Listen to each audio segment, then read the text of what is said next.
예수님을 맞이할, 영접할 준비하는 그 말씀을 계속해서 하고 계신데 이제 거의 이제 마지막 결론에 도달하고 있습니다. 주님께서는 충성된 종, 그 마음에 정말로 합하여 예수님께서, 하나님께서 하시는 모든 것을 맡겨도 안심할 만한 그러한 충성된 일꾼을 찾으시는데, 오늘 이 새벽에 저와 성도님들께서 마음에 생각하시기를, 나는 하나님 앞에서 충성된 종인가? 나는 하나님 앞에 신실한 일꾼인가? 그것을 다시 한번 생각해 보았으면 좋겠습니다. 예수님께서 기뻐하시는 믿음은 어떠한 것일까요? 예수님께서 정말 사랑하시는 그러한 일꾼들, 어떠한 모습을 보시고 정말 내 모든 소유를 맡겨도 안심이 된다, 누구에게 그런 축복의 말씀을 주실까? 때로 우리는 능력이 참 부족하고 지혜도 없고 할 줄 아는 것도 없고, 그래서 좀 아쉽고 또 안타깝고, 그래서 난 하나님을 잘 섬길 수 없다, 그러한 생각을 할 수 있는데, 성경을 우리가 읽고 또 배우고 깨닫게 되는 것은 한 가지, 예수님은 믿음을 보십니다. 그리고 그 믿음은 충성된, 신실한, 정말로 믿을 만한 그러한 마음을 가리키고 있습니다. 잠깐 뭔가 특출나게 재능을 보이는 그러한 신앙 말고, 늘 한결같이 변함없이 하나님 앞에서 남들의 눈에 상관없이 주님이 언제 오시던 변함없는 그러한 믿음의 모습, 흔들리지 않고 중간에 거짓되이 속이지 않고, 그렇게 하나님 앞에서 변함없는 마음과 모습으로 하나님을 섬기는, 그것을 충성이라고 말합니다. 그리고 그 충성은 하나님의 말씀을 듣고 그 말씀에 순종하고, 또 그 말씀에 명령하신 그대로 주위의 이웃 사람들에게 그 말씀을 실천하는, 어쩌면 매우 단순하고 아무것도 아닌 것 같지만 그 삶을 그렇게 하나님 앞에 살아내는 성도의 매일의 일상에 그 믿음이 나타나고 있습니다. 오늘 말씀을 쭉 들으면서 베드로가 예수님께 이렇게 질문합니다. 주님, 이 말씀을, 이 비유의 말씀을 우리에게 하십니까? 아니면 모든 사람에게 하십니까? 베드로가 왜 이렇게 질문했을까요? 무엇을 알고 싶어서 이렇게 질문했을까요? 성경에 구체적인 설명은 나와 있지 않지만 예수님의 말씀에 미루어 두 가지 경우를 생각해 보았습니다. 하나는 베드로가 이 말씀은 내가 아니고 우리 12사도가 아니고 저 다른 많은 무지한 사람들에게 주시는 말씀이겠구나, 그렇게 생각하는 경우이죠. 예수님께서 깨어있으라 말씀하시고 언제 주님이 오실지 모르니까 늘 준비하고 있으라 하시는데, 그 말씀은 누가 필요한 말씀인가요? 오늘 새벽에 잠자고 있는 사람들, 말씀 안 듣고 자기 삶에 바쁜 사람들, 그 사람들이 좀 이 말씀 들어야 하는데, 베드로가 이러한 마음으로 질문하는 것은 아닐까? 예수님, 저는 준비되어 있습니다. 예수님 언제 오시는지, 저는 지금 예수님 바로 곁에 붙어 있으니까 이 말씀이 필요한 사람은 저 어리석고 미련한 사람들, 그런 사람들이 아닙니까? 말씀을 들어도 깨닫지 못하는 저 사람들에게 더 이 말씀이 필요합니다라고 베드로가 지금 말하고 있고, 어쩌면 우리도 그러한 생각을 할 때가 있습니다.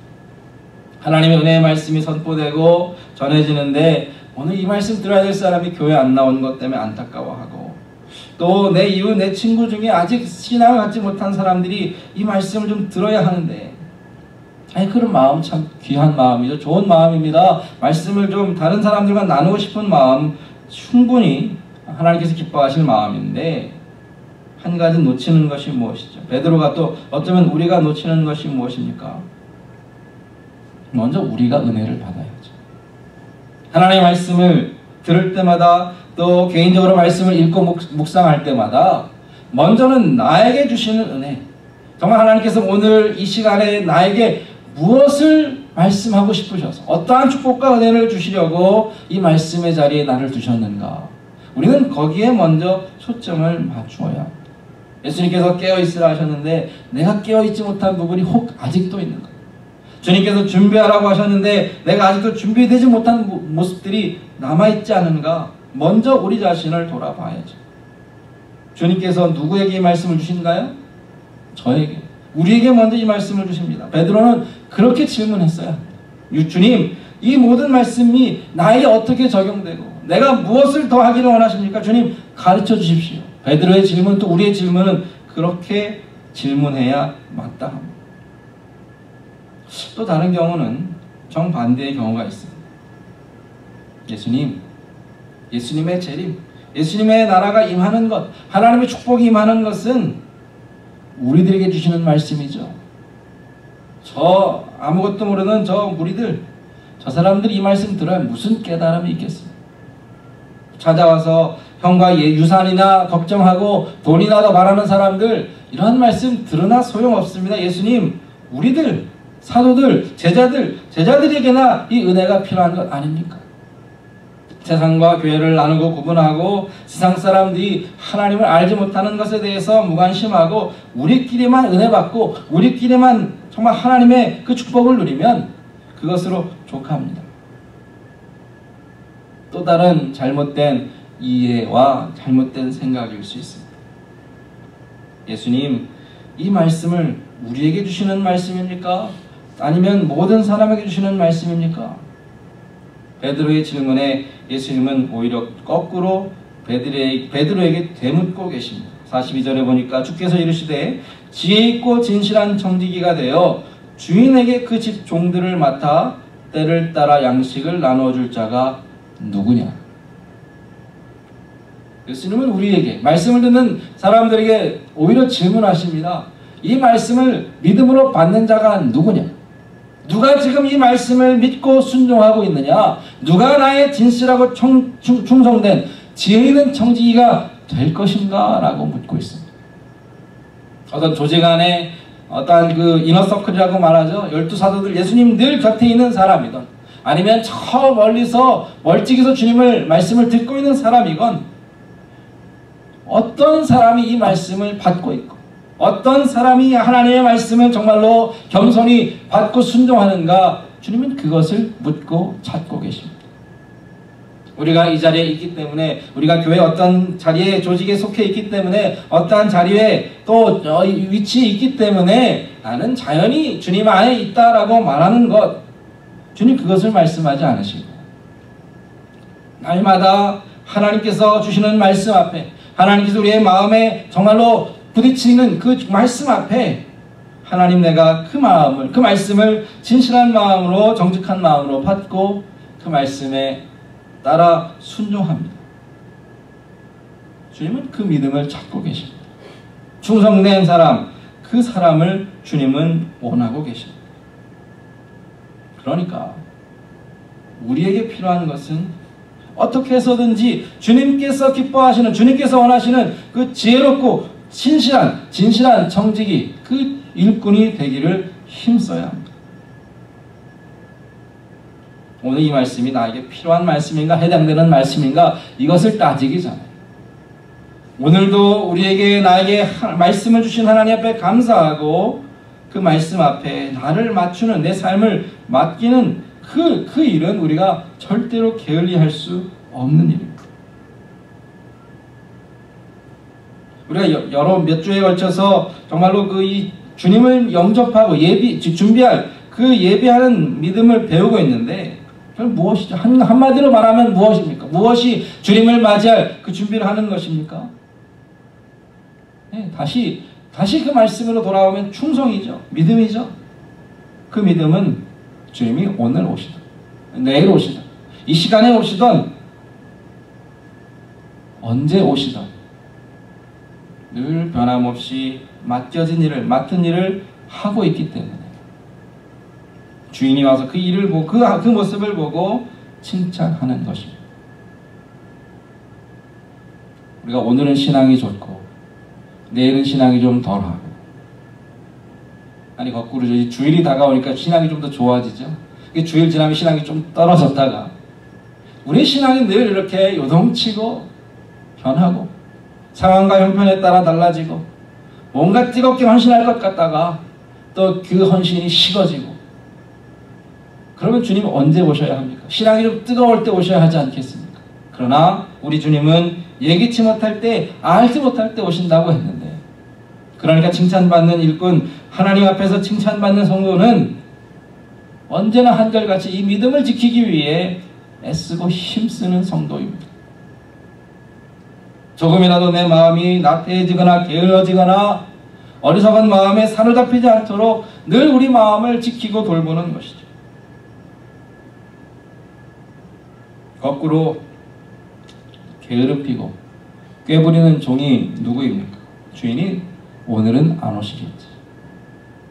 천천히 오시겠지. 더디 오시겠지. 그래서 해야 할 일은 하지 않고 오히려 옆에 있는 주위의 사람들을 괴롭히고 자기의 배를 채우고 즐기고 쾌락에 빠져있는 그러한 종은 예상치 못할 때에 주인이 오셔서 엄히 꾸지람하시겠다.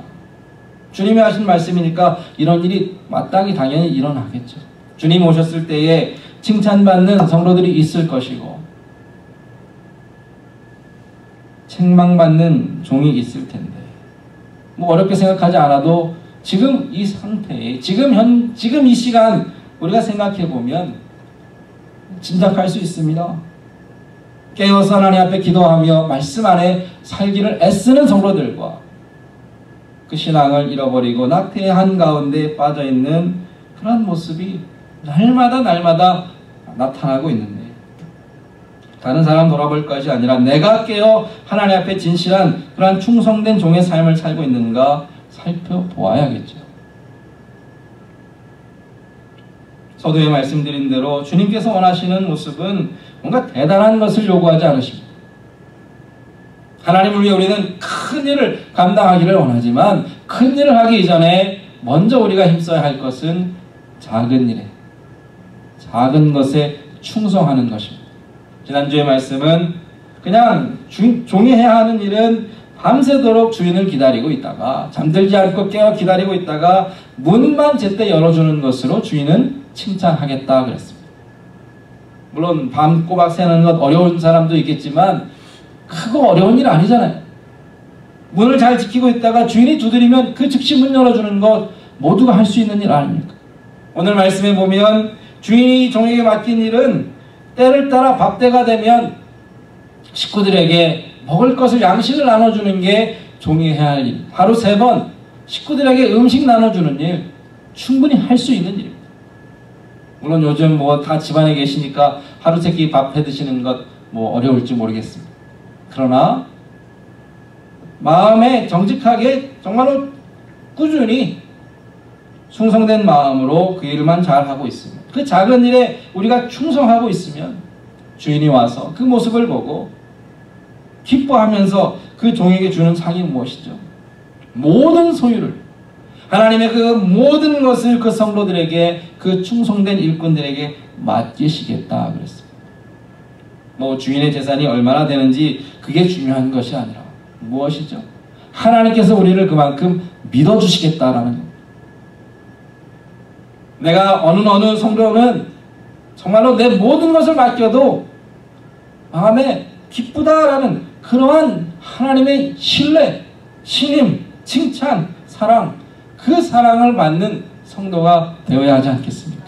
하나님의 근심이 되는 성도가 아니라 하나님께서 하나님의 나라를 맡기시고 교회를 맡기시고 그 영혼을 맡기셔도 정말로 기뻐하실 만한 그러한 일꾼이 되어야 하지 않겠습니까?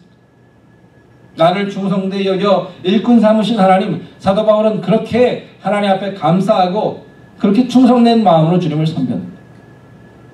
하나님의 나라와 하나님의 교회를 맡아 주님을 섬기는 저와 모든 성도들, 하나님께서 우리를 그렇게 바라보기를 원하십니다.